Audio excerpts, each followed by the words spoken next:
Good day mga kabukid. Magluluto tayo ng adobong pusit or squid. Magigisa muna tayo ng sibuyas bawang. Magsusutay tayo ng sibuyas bawang.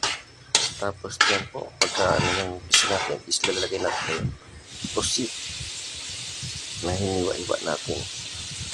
Gigisahin po natin yan, tapos lalagyan na natin ng toyo.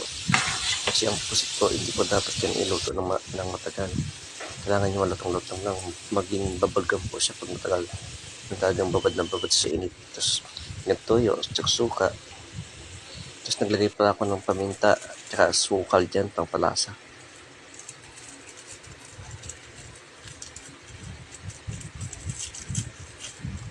So, yan, asukal, naglagay tayo ng asukal. Nakita ko man. At magic sarap, pang palasa. Design na po natin ng ilang minuto lang.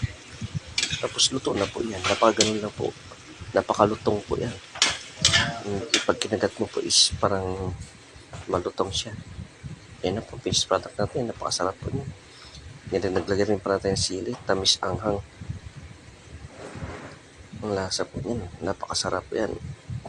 May alat. Sarap po. Let's eat. Kabukid.